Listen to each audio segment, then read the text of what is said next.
السلام عليكم ورحمة الله وبركاته. الحمد لله والصلاة والسلام على رسول الله سيدنا مولانا محمد وعلى آله وأصحابه أجمعين. أما بعد، فقد قال الله تعالى في القرآن العظيم: أعوذ بالله من الشيطان الرجيم. تلك حدود الله فلا تعتدوها ومن يتعد حدود الله فأولئك هم الظالمون.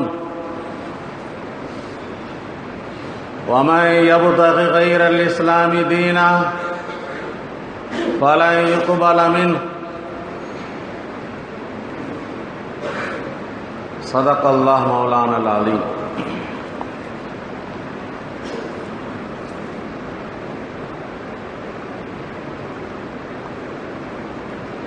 எல்லா புகழும் அல்லாஹ்வுக்கே சொந்தம்.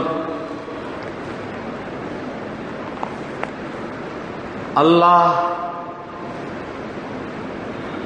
அவனுக்கு இணை இல்லை, துணை இல்லை, நிகர் இல்லை, பங்காளிகள் இல்லை. ஏக ஒருவனாக அல்லாஹ் இருக்கிறான். ஆட்சியும் அதிகாரமும் அல்லாஹ்வுக்கே சொந்தம். உலகிலே எங்கெல்லாம்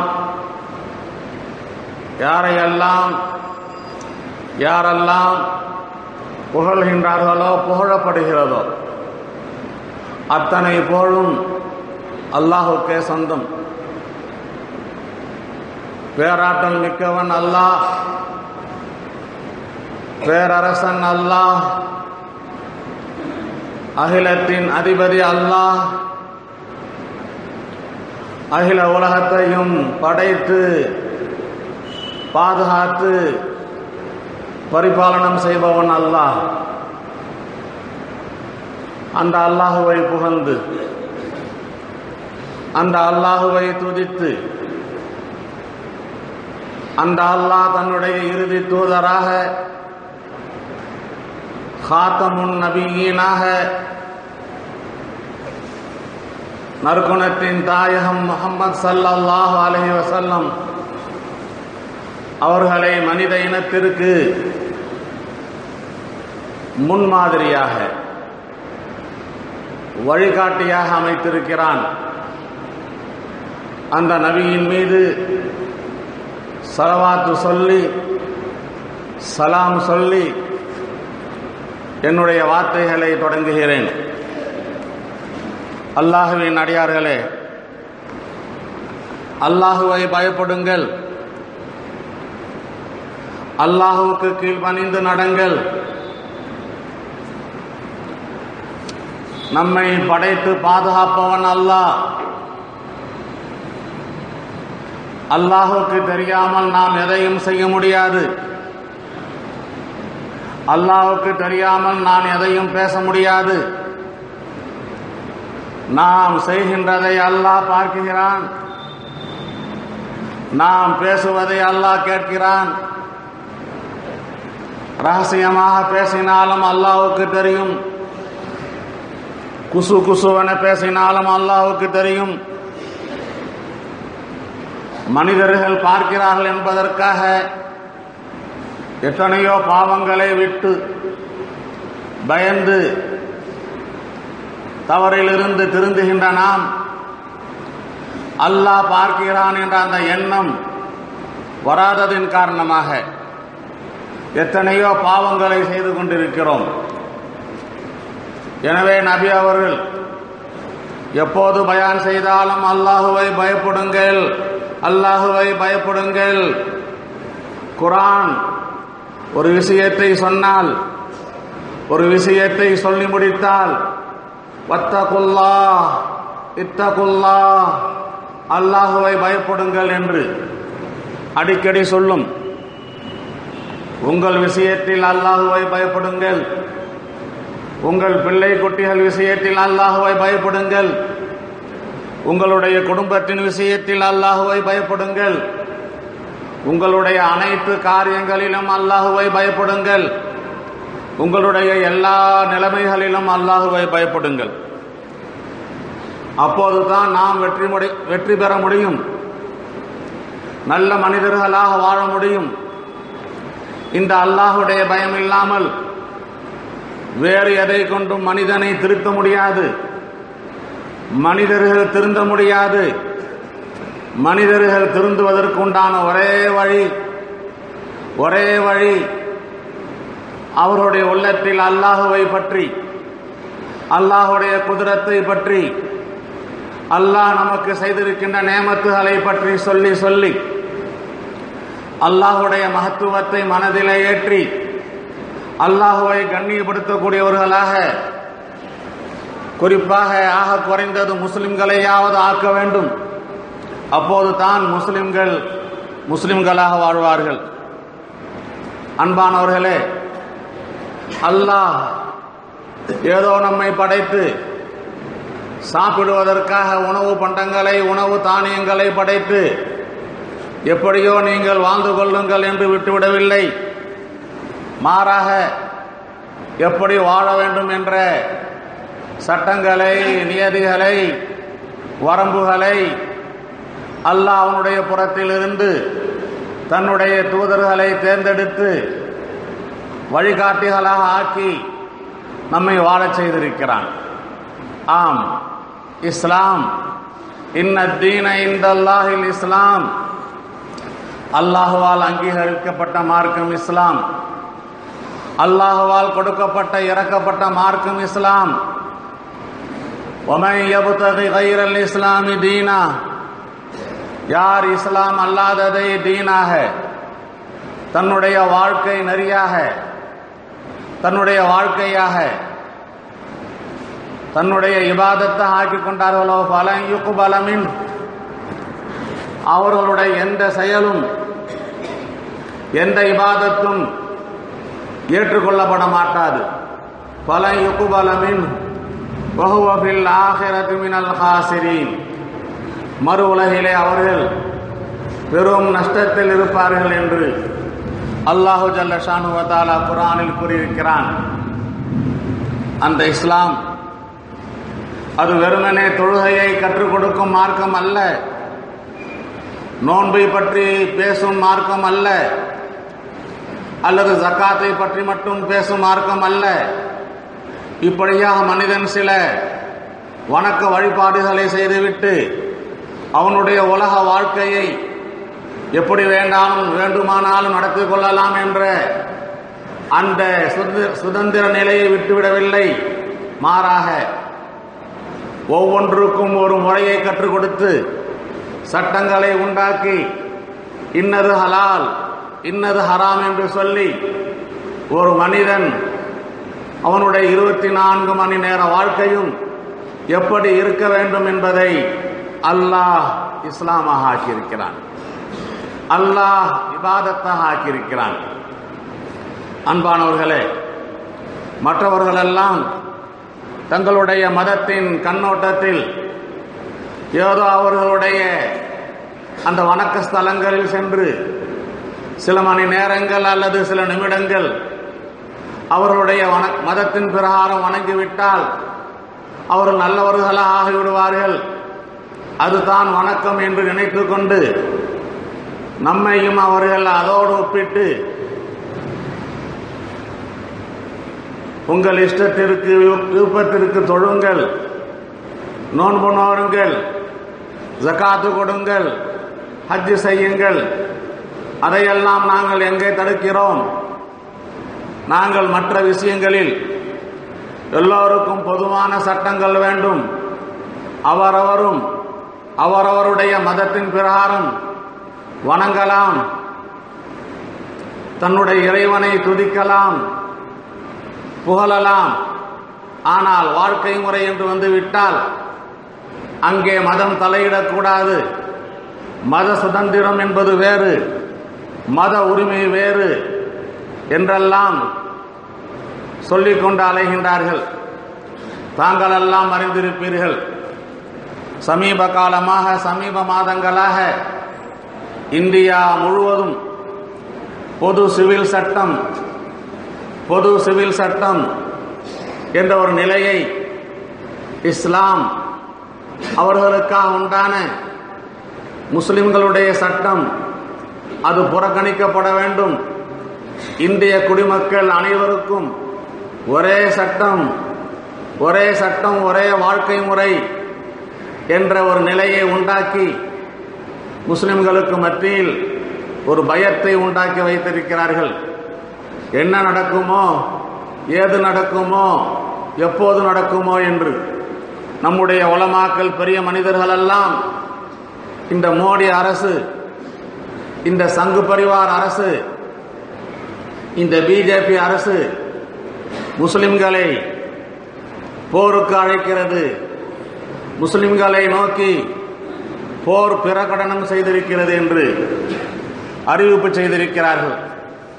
ஆம், உண்மையில் நாம் நம்முடைய மார்க்கத்தின் பிரகாரம் நடக்கிறோம், அவர்கள் அவர்களுடைய மார்க்கத்தின் பிரகாரம் நடங்கள். லக்கும் தீனுக்கும் வலிய தீன், உங்கள் மார்க்கம் உங்களுக்கு, எங்களுடைய மார்க்கம் எங்களுக்கு என்று நாம் நடந்து கொண்டிருக்கும் போது நம்முடைய மார்க்க சட்டங்களில் மூக்கை நுழைய வைக்கின்றார்கள். அன்பானவர்களே, கிரிமினல் லா குற்றவியல் சட்டம், சிவில் லா உரிமையியல் சட்டம். இந்தியாவை பொறுத்தவரை குற்றவியல் சட்டத்தில் இந்திய குடிமக்கள் அனைவரும் சமமானவர்கள். ஏழைகளுக்கும் அதே, பணக்காரர்களுக்கும் அதே, பட்டத்தில் பதவியில் ஆட்சியில் இருப்பவர்களுக்கும் அதே, ஆட்சி செய்யப்படுபவர்களுக்கும் அதே, முஸ்லிம்களுக்கும் அதே, இந்துக்களுக்கும் அதே. அதில் எந்த விதமான வித்தியாசமும் இல்லை, பாகுபாடும் இல்லை. ஆனால் உரிமையியல் சட்டம் இருக்கிறதே, சிவில் சட்டம் இருக்கிறதே, அதில் மதம் சார்ந்த சில சட்டங்கள் விதிவிலக்காக ஆக்கப்பட்டு முஸ்லிம்கள் இந்த சட்டங்களில் அவர்களுக்கு அவர்களுடைய மதத்தின் பிரகாரம் நடக்கலாம் என்ற ஒரு உரிமை கொடுக்கப்பட்டிருக்கிறது. கிறிஸ்துவர்கள் தங்களுடைய மதத்தின் பிரகாரம் நடக்கலாம் என்று ஒரு உரிமை கொடுக்கப்பட்டிருக்கிறது. புத்தர்கள் தங்களுடைய மதத்தின் பிரகாரம் நடக்கலாம் என்று ஒரு உரிமை கொடுக்கப்பட்டிருக்கிறது. அதே போன்று இந்துக்கள் என்றால் பல பிரிவுகள், பல ஜாதிகள், அவர்களுக்கெல்லாம் அவரவர்களுடைய ஜாதியை அடிப்படையாக வைத்து பல உரிமைகள் கொடுக்கப்பட்டிருக்கின்றன. ஆனால் சொல்லுவார்கள், இந்தியாவில் சுமார் 300 விசேஷமான பெர்சனல் லாக்கள் இருக்கின்றன. அதில் இஸ்லாமியர்களுக்கு ஒரு 4 விஷயத்தில் மட்டும்தான் தனி உரிமை இருக்கிறது, கிறிஸ்துவர்களுக்கு ஒரு 4 மட்டும்தான் தனி உரிமை இருக்கிறது. 392 சுமார் எல்லாம் இந்து மக்களில் உண்டான, இந்து மதத்தில் உண்டான, அவருடைய ஜாதியில் உண்டான, அவர்களுக்கு உண்டான தனி பிரத்யேகமான சட்டங்கள். இந்த 4 அந்த 4 இதில் அவர்கள் கை வைத்து நம்மை குழப்பத்தில் ஆக்கி கொண்டிருக்கிறார்கள். அன்பானவர்களே, நம்முடைய உயிர் போனாலும் சரி, நாம் முஸ்லிம்களாகத்தான் வாழ்வோம். வலா தமூதுன்ன இல்லா வஅன்தும் முஸ்லிமூன். அல்லாஹ் சொல்லுவான், நீங்கள் முஸ்லிம்களாகத்தான் மரணம் அடைய வேண்டும் என்று சொல்வான். முஸ்லிம்களாக வாழ முடியவில்லை என்றால் சொல்கின்றான், முஸ்லிம்களாக வாழ முடியவில்லை என்றால் ஆக குறைந்தது முஸ்லிம்களாகவாவது மரணியுங்கள் என்று சொல்வான். இந்த இந்திய திருநாட்டிலே முஸ்லிம்களாகிய நாம் நம்முடைய இஸ்லாமிய சட்டத்தின்படி நடக்க முடியாத ஒரு நிலை ஏற்பட்டு அவர்கள் என்ன சொல்கிறார்களோ அப்படித்தான் நடப்போம் என்றால் வீட்டில் பயந்து கொண்டு என்ன செய்வது, ஏது செய்வது என்று பயந்தாங்கொல்லையாக தொடை நடுங்கிகளாக ஆகி நாம் வாழ்ந்து கொண்டிருக்க மாட்டோம். தெருவில் வந்து போரிடுவோம், போராடுவோம், உயிர் போனாலும் சரி என்று. அந்த நிலை எல்லா முஸ்லிம்களிடத்திலும் வர வேண்டும். உயிரினும் மேலான நம்முடைய இஸ்லாம் அல்லாஹ்வால் கொடுக்கப்பட்டது. இந்த உலகத்தை படைத்த அல்லாஹ்வால் கொடுக்கப்பட்டது. அனைத்து மனிதர்களையும் படைத்த அல்லாஹ்வால் கொடுக்கப்பட்டது. மனிதர்களால் மனிதர்களுக்கு உண்டாக்கப்பட்ட அரசியல் சட்டத்தை போன்ற அல்ல, மனிதர்களை உலகத்தை படைத்த அல்லாஹ்வால் கொடுக்கப்பட்டது. அந்த அல்லாஹ்வால் கொடுக்கப்பட்டது. அது எந்த காலமாக இருந்தாலும், எத்தனை காலங்கள் மாறினாலும் அந்த சட்டத்தில் மாறுதலுக்கு வேலை இல்லை அன்பானவர்களே. அதே நேரத்திலே இப்படிப்பட்ட பிரச்சனைகள் வருவதற்கு என்ன காரணம்? முஸ்லிம்களாகிய நாம் நம்முடைய இஸ்லாத்தினுடைய சட்டங்கள் கிதாபுகளிலே இருக்கின்றன, புத்தகங்களிலே இருக்கின்றன, குர்ஆனிலே இருக்கிறது, ஹதீஸிலே இருக்கிறது. பரவலாக முஸ்லிம்களை பார்த்தால் அவர்களுடைய செயல்பாடுகள் அந்த சட்டத்திற்கு உட்பட்டு இல்லை. பெரும்பான்மையாக வாழ்கின்ற மக்கள் எப்படி வாழ்கிறார்களோ அப்படித்தான் முஸ்லிம்கள் வாழ்வதன் காரணமாக வமா அஸாபகும் மின் முஸீபா ஃபபிமா கஸபத் ஐதீகும், உங்களுக்கு ஏற்படுகின்ற சோதனைகள், உங்களுக்கு ஏற்படுகின்ற பிரச்சனைகள் நீங்கள் செய்கின்ற வினையின் காரணமாக, நீங்கள் செய்கின்ற செயல்பாட்டின் காரணமாக என்று அல்லாஹ் சொல்கின்றான். அன்பானவர்களே, திடீரென்று என்ன காரணம்? இப்போது இந்த பொது சிவில் சட்டம் எழுந்திருக்கிறது என்றால், பொதுவாக முஸ்லிம்களில் சில பேர் தலாக்கு விடப்பட்ட பெண்கள் அவருடைய கணவர்கள் சட்டத்திற்கு புறம்பாக இஸ்லாம் காண்பித்த அந்த வழியை பின்பற்றாமல் தலாக் தலாக் தலாக் என்று இஷ்டத்திற்கு விட்டதின் காரணமாக அந்த பெண்கள் அவர்கள் கோர்ட்டுக்கு அணுகும் போது அந்த கோர்ட்டார், அந்த கோர்ட்டில் உண்டான நடுவர்கள் அந்த சட்டத்தை பொறுத்து, அந்த குடும்பத்தை பொறுத்து, அந்த கணவனுக்கும் மனைவிக்கும் ஏதோ தீர்ப்பு செய்து வேலையை முடிக்காமல் இப்படியாக 1000 அல்ல, லட்சத்தில் ஒரு பெண்கள் தலாக்கின் காரணமாக பாதிக்கப்படுகிறார்கள். நாம் ஏற்றுக்கொள்கிறோம். அதுவும் முஸ்லிம்களாக நடக்காததின் காரணமாக அப்படி ஒரு பெண் 2 பெண் அவர்கள் பாதிக்கப்பட்டதை அடிப்படையாக வைத்து இஸ்லாமிய சட்டத்தையே மாற்ற வேண்டும் என்று சந்தர்ப்பங்களை எதிர்பார்த்து நீதிமன்றத்தின் வாயிலாகவே பாராளுமன்றத்திற்கு அங்கே தூண்டப்படுகிறது. நீங்கள் ஏன் வேடிக்கை பார்த்துக் கொண்டிருக்கிறீர்கள்? நீதிமன்றம் சட்டத்தில் இருப்பதைத்தான் தீர்ப்பு செய்ய முடியும் நாம். எனவே நீங்கள் பாராளுமன்றத்தில் முஸ்லிம் பர்சனல் லா என்று இருக்கிறதே, அதை குளோஸ் பண்ணுங்கள், அதை மாற்றுங்கள், எல்லோருக்கும் பொது சட்டங்கள் என்று சொன்னதின் காரணமாக ஏற்பட்டது. அன்பானவர்களே, தலாக் தலாக் பொதுவாக முஸ்லிம்கள் திருமணம் செய்து கொள்கிறார்கள். திருமணம் செய்து கொண்டதற்கு பின்னால் தனக்கு உண்டான கடமை என்ன, மனைவிக்கு உண்டான கடமை என்ன, அல்லது தனக்கு உண்டான உரிமை என்ன, மனைவிக்கு உண்டான உரிமை என்ன, இவைகளையெல்லாம் தெரியாததன் காரணமாக நாம் பல தடவை சொல்லியிருக்கிறோம். இஸ்லாம் ஒன்றை கடமையாக ஆக்குவதற்கு முன்பு அதை எப்படி செய்ய வேண்டும் என்று கற்றுக்கொள்வதை கடமையாக ஆக்கியிருக்கிறது. தொழுகை கடமை, எப்படி தொழ வேண்டும் என்று கற்றுக்கொள்ள வேண்டும், அது முதல் கடமை. செல்வந்தர்களின் மீது ஜகாத்து கடமை, எப்படி ஜகாத்து கொடுக்க வேண்டும் என்று கற்றுக்கொள்வது முதல் கடமை. அந்த அடிப்படையில் திருமணம் செய்கின்ற அந்த இளைஞர்கள், திருமணம் செய்கின்ற அந்த வாலிபர்கள், அவர்கள் பெண்ணை பார்த்து பெற்றோர்களின் மூலமாக திருமணம் செய்து கொள்கிறார்களே தவிர, சந்தோஷமாக கொண்டாடுகிறார்களே தவிர, காசுகளையும் பணங்களையும் வீண் விரயம் செய்கின்றார்களே தவிர, எனக்கு ஒரு மனைவி வரப்போகிறாளே, அந்த மனைவிக்கு நான் என்ன செய்ய வேண்டும், எதை செய்ய வேண்டும், எப்படி செய்ய வேண்டும், என் மீது என்ன கடமை, பிரச்சனைகள், நாம் மனிதர்கள் என்ற முறையில் நிக்கா செய்த பின்பு பிரச்சனைகள் வரும், வந்தால் அதற்கு தீர்வு என்ன என்பதையெல்லாம் தெரியாமல் கண்ணை மூடிக்கொண்டு திருமணம் செய்து கொள்வதன் காரணமாக ஏற்படுகின்ற விளைவு தான்.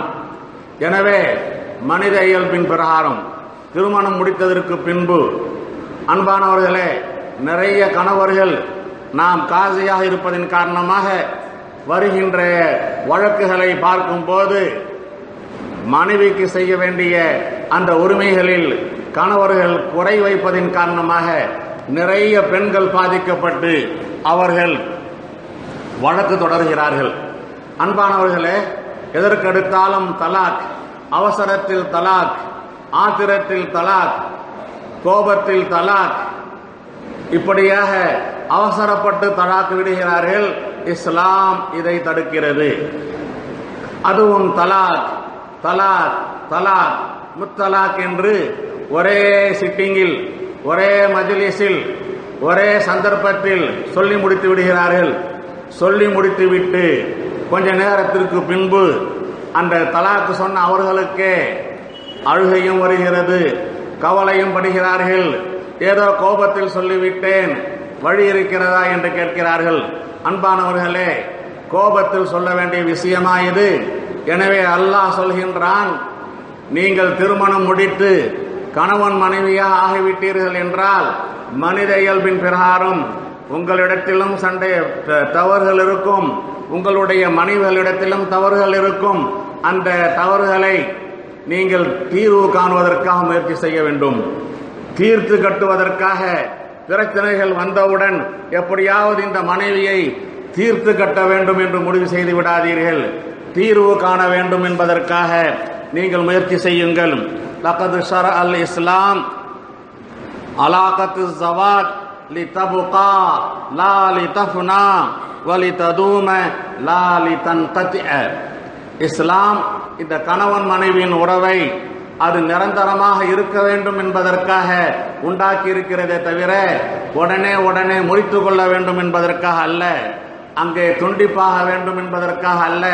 எனவே அல்லாஹ் சொல்வான், வல்லாத்தி தகாஃபூன நுசூஸஹுன்ன ஃபைலூஹுன்ன வஹஜுரூஹுன்ன ஃபில் மலாஜி வதரிபூஹுன்ன. கணவர்களை பார்த்து சொல்கிறான், நீங்கள் ஒழுங்காக இருந்து, நீங்கள் முறைப்படி இருந்து, நீங்கள் சட்டப்படி இருந்து, உங்களுக்கு வாய்த்திருக்கின்ற அந்த மனைவி உங்கள் பேச்சை கேட்காத மனைவியாக இருந்தால், உங்களை மதிக்காத மனைவியாக இருந்தால், உங்களை எதிர்க்கும் மனைவியாக இருந்தால், வல்லாத்தி தகாஃபூன நுசூஸஹுன்ன ஃபைலூஹுன்ன சொல்கின்றான், அறிவுரை கூறுங்கள், உபதேசம் செய்யுங்கள். தனியாக அறையில் இருக்கும்போது உங்களுடைய மனைவியிடத்திலே அல்லாஹுவை பற்றி, இஸ்லாத்தை பற்றி, இஸ்லாத்தினுடைய சட்டங்களை பற்றி, நாம் 2 பேரும் கணவன் மனைவியாக இருக்கிறோம், நமக்கு ஏற்பட்டிருக்கின்ற அந்த இரத்த பந்தம் இப்போது எப்படி இருக்கிறது, நமக்கு பிள்ளைகள் இருக்கிறார்கள், நமக்கு மத்தியில் பிரச்சனைகள் வந்தால் கடைசியில் அது முற்றிவிட்டால் நம்முடைய பிள்ளைகள் என்ன ஆகுவார்கள்? உனக்கு வேண்டுமானால் கணவன் கிடைக்கலாம், எனக்கு வேண்டுமானால் மனைவி கிடைக்கலாம், ஆனால் நமக்கு பிறந்த அந்த பிள்ளைகள் தெருவில் நிற்பார்களே போன்ற அந்த விஷயங்களை ஃபைலூஹுன்ன உபதேசம் செய்யுங்கள். இதுதான் முதல் கட்ட நிலை. சில நேரங்களில் உபதேசங்கள் பயன் தரும். பல தடவை உபதேசம் செய்தீர்கள், எந்த பயனும் தரவில்லை என்றால் வஹஜுரூஹுன்ன ஃபில் மலாஜி, எவ்வளவு அழகாக சொல்கிறான், உங்களுடைய படுக்கை அறையிலிருந்து அகற்றி வையுங்கள். அன்பானவர்களே, மனைவி திமிரு பிடித்த மனைவியாக இருக்கிறாள், பேச்சை கேட்காத மனைவியாக இருக்கிறாள், மதிக்காத மனைவியாக இருக்கிறாள். சரி, எப்படியாவது அவள் இருந்து விட்டு போகட்டும், நமக்கு நம்முடைய ஆசை தீர வேண்டும் என்று பகல் பூராவும் சண்டை போட்டுக்கொண்டு இரவு நேரத்திலே ஒரே கட்டிலில் 2 பேரும் படுத்துக்கொண்டு வேலையை முடித்துக் கொண்டிருந்தால் எந்த மனைவியும் திருந்த மாட்டாள். அல்லாஹ் சொல்கின்றான், கொஞ்ச நாளைக்கு உங்களுடைய படுக்கையிலிருந்து அவளை தனியாக ஆக்கி வஹஜுரூஹுன்ன ஃபில் மலாஜி. இது 2வது கட்டம். இதில் சில மனைவிகள் திருந்தி விடுவார்கள். கணவர் நம்மோடு தொடர்பு கொள்ளாமல் இருக்கிறாரே, பல மாதங்கள் ஆகிவிட்டதே, பல வாரங்கள் ஆகிவிட்டதே, சரி நாம் இனிமேல் கணவனை கண்ணியப்படுத்தலாம் என்று. இதிலேயும் அந்த மனைவிகள் திருந்தவில்லை என்றால் வதரிபூஹுன்ன, அந்த மனைவியை இந்த 3வது கட்டத்தில் லேசாக அடியுங்கள் என்று சொல்கின்றான். காயம் வராத அளவுக்கு அடியுங்கள், கேவலப்படுத்துகின்ற முறையில் அடிக்காதீர்கள், கன்னத்தில் அடிக்காதீர்கள், எலும்பு முறிகின்ற அளவுக்கு அடிக்காதீர்கள். படால் படால் என்று தொடர்ந்து 10 அடி 15 அடி அடிக்காதீங்கள். ஒதரிபூஹுன்ன, லேசாக அடியுங்கள் அல்லாஹ் சொல்கின்றான். இதுதான் இந்த 3 நிலை இருக்கிறதே, இது முதல் கட்டமான நிலை. இது கணவன் ஒழுங்காக இருந்து, கணவன் சாலிகாக இருந்து, பெண்கள் ஒழுங்காக இல்லை என்றால் அல்லாஹ் கடைபிடிக்க வேண்டிய இந்த அழகான முறையை சொல்லி தருகிறான். இரண்டாவது நிலை வயின் ஹிஃப்தும் ஷிகாக பைனிஹிமா, கணவனும் மோசம் மனைவியும் மோசம். விசாரித்து பார்க்கும்போது கணவனிடத்திலேயும் சில தப்புகள் இருக்குது, மனைவிகளிடத்திலேயும் சில தப்புகள் இருக்குது. அல்லாஹ் சொல்றான், இந்த கணவனுடைய குடும்பத்தாரே, இந்த மனைவியுடைய குடும்பத்தாரே, நீங்கள் 2 பேரும் சேர்ந்து உங்க குடும்பத்தில் 2 முக்கியமான 3 முக்கியமான ஆளுவலை நியமித்து நடுவர்களாக ஆக்கி அந்த கணவன் மனைவி இடத்திலே பேச வையுங்க, உபதேசம் செய்ய வையுங்கள், பஞ்சாயத்து வையுங்கள். ஃபைன் ஹிஃப்தும் ஷிகாக பைனிஹிமா ஃபபஅஸு ஹகமன் மின் அஹ்லிஹா வ ஹகமன் மின் அஹ்லிஹி. இந்த 2 பேரும், இந்த 2 நடுவர்களும் அவர்கள் இந்த கணவன் மனைவியை சேர்த்து வைக்க வேண்டும் என்ற எண்ணத்தில் நல்ல முயற்சிகள் செய்தால் இன்ஷா அல்லாஹ் அல்லாஹ் அவர்கள் இருவரையும் சேர்த்து வைப்பான் என்று சொல்கின்றான். இது 2வது நிலை. மனைவி மட்டும் மோசமாக இருந்தால் கடைபிடிக்க வேண்டிய நிலை முதல் நிலை. கணவனும் மோசம் மனைவியும் மோசமாக இருந்தால் இந்த 2வது நிலை.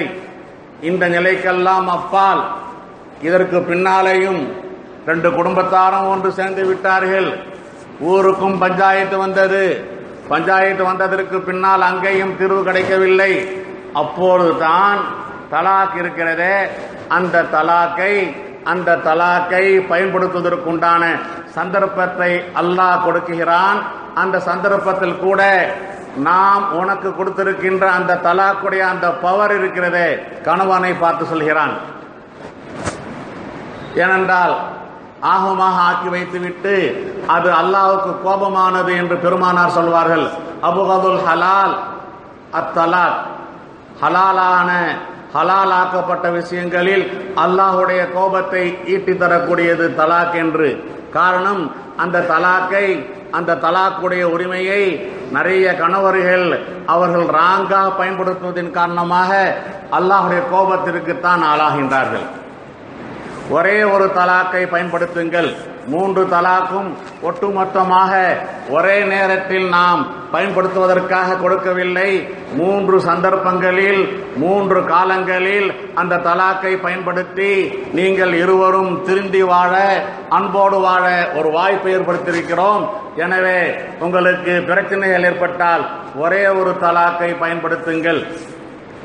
இந்த தலாக்கை பயன்படுத்திவிட்டு அத்துடன் விட்டுவிடுங்கள். இப்போது நிறைய பஞ்சாயத்துகள், நிறைய முத்தவல்லிகள் விஷயங்கள் தெரியாமல் கடைசி கட்டமாக தலாக்கு தான் இதற்கு வழி என்று தெரிந்துவிட்டால் அப்போது கூட தலாக் தலாக் தலாக் முத்தலாக் என்ற அந்த வார்த்தையை பயன்படுத்தவே கூடாது. உன்னை தலாக்கு விட்டுவிட்டேன் என்ற அந்த முறையில் மட்டும்தான் கையெழுத்து வாங்க வேண்டும். நாம் பார்க்கின்றோம் பல ஊர்களில். அதற்கு பின்னால் இந்த பஞ்சாயத்தில் அவர்கள் கையெழுத்து போட்டதுக்கு பின்னால் 1 மாசத்துக்கு பின்னாலே 2 மாசத்துக்கு பின்னாலே அல்லது அந்த கணவனுக்கு ஒரு பெண்ணு கிடைக்கவில்லை, அல்லது இந்த பெண்ணுக்கு ஒரு மாப்பிள்ளை கிடைக்கவில்லை, 2 பேருடைய உள்ளத்திலையும் பழைய பொண்ணோட பழைய கணவனோட வாழலாமே என்ற எண்ணங்கள் வருகிறது.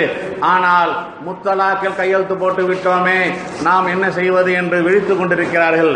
எனவே இஸ்லாம் சொல்லியதின் பிரகாரம் 3 தலாக்கையும் ஒன்றா பயன்படுத்தாமல் தலாக்கை விட்டுவிட்டேன் என்று மட்டும் அவனும் சொல்லியிருந்தால், பஞ்சாயத்தம் வாங்கியிருந்தால் 3 மாத காலங்கள் இந்த தலாக், அதற்கு அந்த பெண்ணை அழைத்துக் கொள்ள இவனுக்கு உரிமை இருக்கிறது.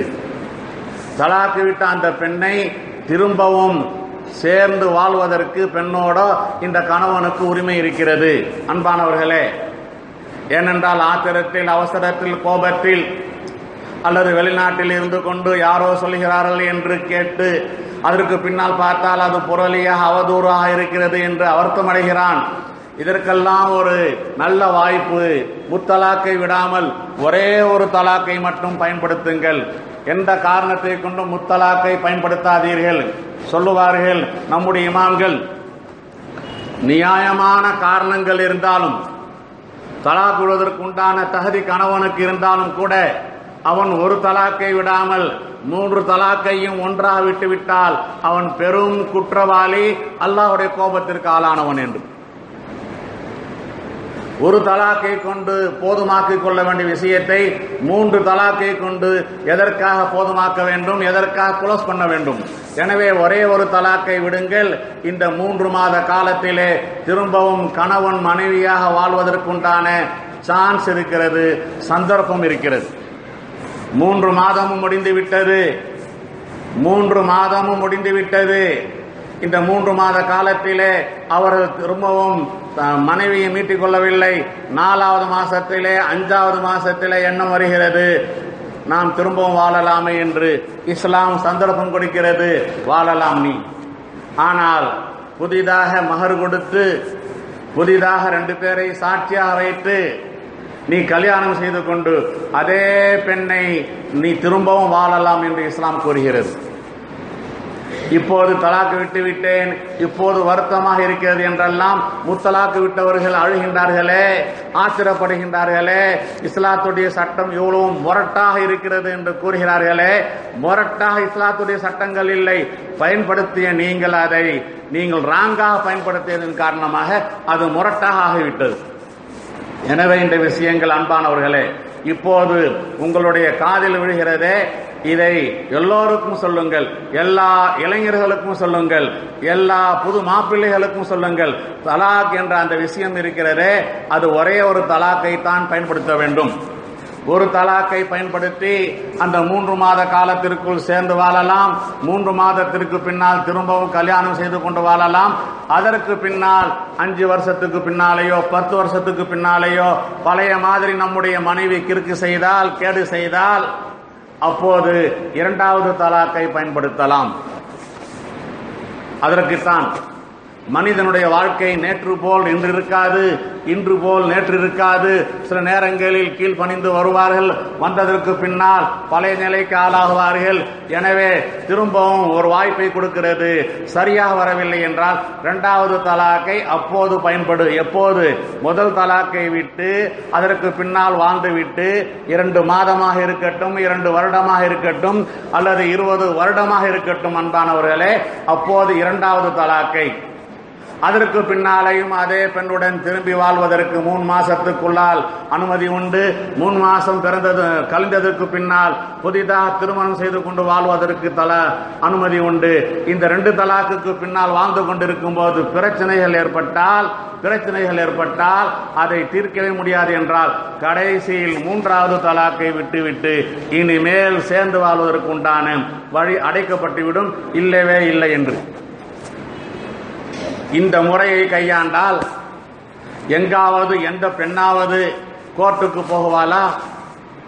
அல்லது கோர்ட்டுக்கு போனதின் காரணமாக அந்த நடைமுறையில் உண்டான அந்த முஸ்லிம்களுடைய பழக்கத்தை வைத்து முஸ்லிம்கள் நினைத்தால் தலாக்கு விட்டு விடுகிறார்கள், தலாக் தலாக் தலாக் என்று ஒரு நிமிஷத்தில் முடித்து விடுகிறார்கள் என்று எங்கு பார்த்தாலும் செய்தித்தாள்களிலே ஊடகங்களெல்லாம் இஸ்லாத்துடைய சட்டங்களை குறை பேசப்படுகிறது. அவைகளெல்லாம் நடக்குமா? எனவே நாம் இன்று இவ்வளவு பெரிய பிரச்சனை ஏற்பட்டதற்கு காரணம் சில முஸ்லிம்கள் விஷயங்கள் தெரியாமல் தங்களுடைய மனைவிகளை தலாக் விட்டதின் காரணமாக ஏற்பட்ட விளைவுதான்.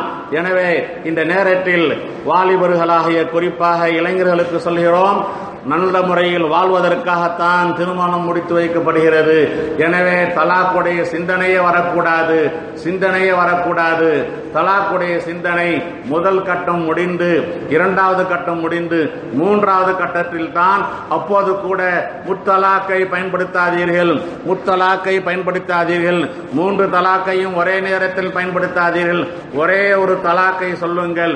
அந்த ஒரு தலாக்கை கொண்டே நீங்கள் முழு கணவன் மனைவியுடைய தொடர்பையும் நீங்கிவிட்டு 3 மாதத்திற்கு பின்னால் நீங்கள் யாரை விரும்புகின்றீர்களோ அவர்களை திருமணம் செய்து கொள்ளலாம். உங்களுக்கு விருப்பமில்லை என்றால் அந்த பெண் யாரை விரும்புகின்றாரோ அவர்கள் திருமணம் செய்து கொள்ளலாம். அன்பானவர்களே, பொது சிவில் சட்டம் வறுமையானால் இப்போதெல்லாம் சர்வசாதாரணமாக முஸ்லிம்களாக நாம் பிரச்சனைகளை தீர்த்துக் கொள்வதற்கு ஒரு வார காலத்திலே, ஒரு மாத காலத்திலே, 3 மாத காலத்திலே நம்முடைய காசிகளிடத்திலே, பஞ்சாயத்து இடத்திலே, முத்தவல்லிகளிடத்திலே விஷயத்தை முடித்துக் கொள்கிறோம். இந்த முஸ்லிம்களுக்காக உண்டான இந்த தனி சட்டம் க்ளோஸ் செய்யப்பட்டு பொது சிவில் சட்டம் ஒருமையானால் நீதிமன்ற தீர்ப்பானை பெற்ற பின்னர் தான் அது முடிவுக்கு வரும். யாரும் யாரையும் தலாக்கு விட முடியாது. தலாக்கு விட்டால் அது செல்லாது. இங்கே இவர் தலாக்கு விட்டு விடுவார். தலாக்கு விட்டதின் காரணமாக இஸ்லாத்தின் சட்டத்தின் பிரகாரம் மனைவி இல்லை.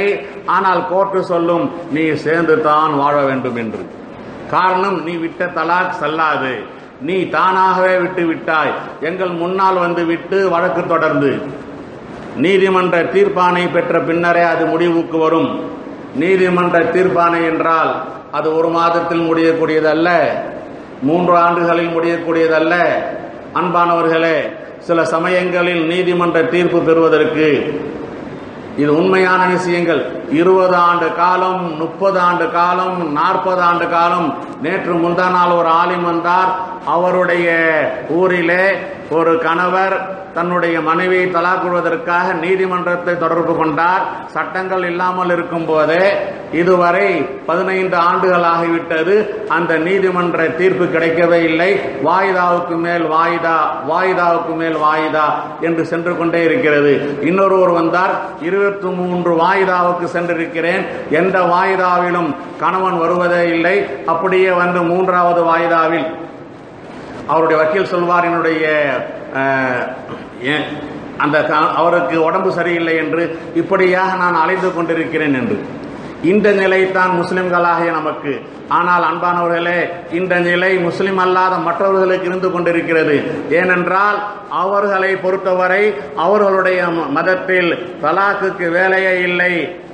கல்லானாலும் கணவன், புல்லானாலும் புருஷன், ஆயுள் காலத்து பயிர் என்றெல்லாம் அவர்கள் தங்களுடைய மதத்தின் பிரகாரம் ஒன்றாக ஒட்டிவிட்டால் பிரியவே முடியாது என்ற அடிப்படையில் உள்ளவர்கள். ஆனால் நாம், நம்முடைய மார்க்கம், நம்முடைய குர்ஆன், நம்முடைய ரசூலுல்லாஹ் திருமணத்தை ஒப்பந்தம் என்று சொல்லியிருக்கிறார்கள். ஒப்பந்தத்தை உண்டாக்குவதற்கு எப்படி உரிமை இருக்கிறதோ வார்த்தைகளின் மூலமாக அங்கே அந்நிய பெண்ணாக இருப்பவள் ஒரு மஜ்லிஸிலே எல்லாருக்கும் முன்னால் நான் ஏற்றுக்கொண்டேன் என்று சொல்வதன் காரணமாக எப்படி அந்நியோன்யமாக கணவன் மனைவி ஆகிவிடுகிறார்களோ அதை போன்று இஸ்லாம் இந்த ஒப்பந்தத்தை கொண்டு முறிப்பதற்கும் வார்த்தையை கொண்டே தலாக்கை விட்டு விட்டேன் என்று சொன்னால் முடிந்துவிட்டது. ஆனால் நாம் வாழ்கின்ற நாட்டுடைய அந்த மோடி, நம்முடைய பிரதமர், அவர் என்ன அறிவிப்பு செய்கிறார்? யாரோ சில பேர் தலாக்கின் காரணமாக பாதிக்கப்பட்டிருப்பது, என்னமோ 100க்கு 100 முஸ்லிம்களும் பாதிக்கப்பட்டிருப்பதை போல முஸ்லிம் பெண்களின் வாழ்க்கை பாழாவதை பொறுத்து கொள்ள முடியாது.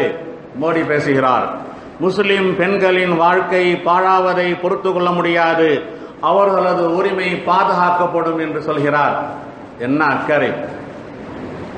காங்கிரசுடைய தலைவர் ஒருவர் சொன்னார், கட்டிய மனைவியை காப்பாற்றாதவர் கட்டிய மனைவியை காப்பாற்றாதவர் முஸ்லிம்களுடைய பெண்களை பற்றி நீலி கண்ணீர் வடிக்கிறார் என்று எவ்வளவு அழகாக சொல்லியிருக்கிறார்.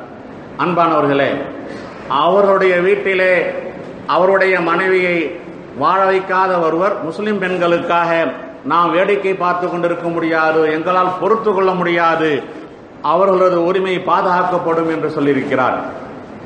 எனவே இதற்கெல்லாம் காரணம் நாமும் என்று சொல்லி, அதே நேரத்தில் முஸ்லிம்களாகிய நாம் இந்த முத்தலாக்கை நம்மிடமிருந்து அகற்றிவிட வேண்டும். அகற்றிவிட்டால் முத்தலாக் என்கிற அந்த செய்தி ஊடகங்களில் பேசப்படுகிற அந்த பேச்சு இருக்கிறது, அது நாம் தவறாக பயன்படுத்தியதன் காரணமாக உண்டான விளைவு.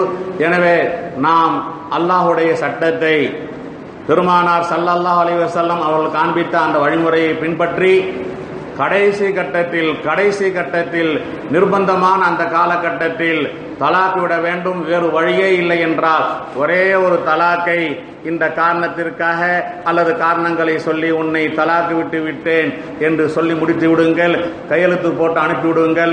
அத்துடன் முடிந்து விட்டது. 3 மாத காலத்துக்கு பின்னால் அந்த பெண் வேறு கணவரை திருமணம் செய்து கொள்ளலாம். இவர் வேண்டுமானால் காத்திருந்து இதே பெண்ணை அழைத்துக் கொள்ளலாம், அல்லது அதே பெண்ணை திருமணம் செய்து கொள்ளலாம், அல்லது வேறு ஒரு பெண்ணை திருமணம் செய்து கொள்ளலாம். இவ்வாறு மிக இலகுவான சட்டம் தலாக்குடைய சட்டம். இஸ்லாத்தை புரிந்து தெரிந்து நாம் செயல்பட வாழ்வதற்கு அல்லாஹ் ஜல்ல ஷானு வ தஆலா முஸ்லிம்களாகிய நமக்கு வாய்ப்பை தருவானாக, தௌஃபீக் செய்தருள்வானாக.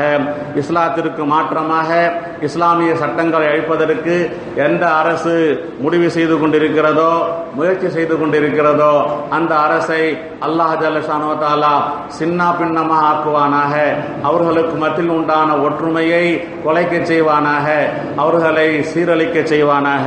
வாஹிரு தாவானா அனில் ஹம்துலில்லாஹி ரப்பில் ஆலமீன்.